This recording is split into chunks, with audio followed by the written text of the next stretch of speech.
Kasi kanina ko papayag lang. Yun nga.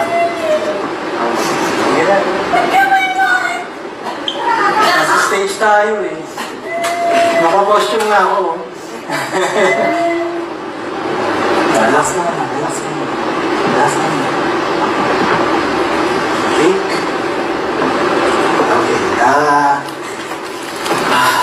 Inhale. Kasi. Sige. Yun na. So, yun yung pangat. So, on this stage, exactly 10 years ago, 2 months and 5 days, we met for the first time. Without knowing each other, 2 worlds apart. Saudi girl, Tondo boy. Nagtuwid kagad tayo na tayo nag-uusap. So, hindi tayo nag-aalala. So, this stage has given me a lot of things in my life.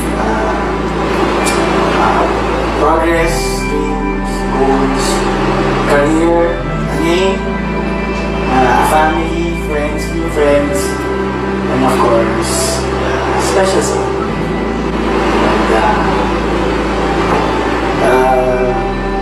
Pasensya na sa 10 taon na inabot. Pinahilog lang siguro ng panahon. Marami rin tayong challenges. Kaya hindi rin tuloy. At I've been planning to do this since last year. Supposedly I'm going to wait on my birthday. And then, due to circumstances, hindi natin nabuhay. And then, I plan on doing this also on Christmas. Kasi Christmas Eve ko sa Zinal Cave ito nga eh. Kaya pinaklamo ko. And then, I brought this, I was planning to do this also sa cold day ko. Kaso nag-LDN ka. So, hindi rin natuloy. So, maraming tao. And, the real plan was, the final plan was supposed to be kung matuloy tayo sa Euro. We'll do this in Venice. Para sa ako kung actually, mas kung internet kung ito baka dito talaga kung tayo na sana nila sana mas sincere actually dito. So, maraming salamat sa lahat ng pagmamahal ng video mo at maraming salamat sa pagpunta sa birthday ko dito. Maraming salamat sa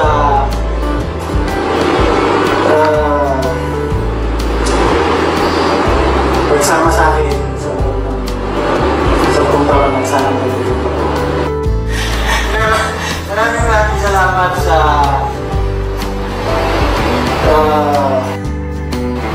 maraming salamat sa pagpunta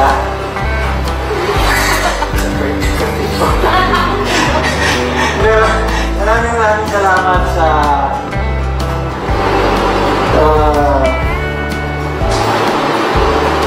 pagsama sa akin sa pagpuntawan ng sanang birthday ko. Yabang mo natin bakit kita mahal. Hindi ko rin masagot kung ano ba dapat kong mag-isip ng sagot pag tinatanong mo kung paano ng tao. Basta malam ko lang. Mahal kita pag gumigising ako. Mahal kita pag kumakain ako. Mahal kita pag nag-gym ako. Mahal kita pag nasa kanyo ako.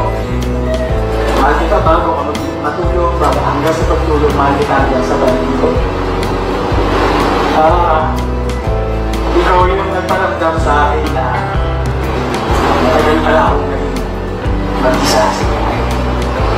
Marami akong kaibigan pero siguro medyo nakangapa ako ano bang dapat gawin kasi sabi ko isa.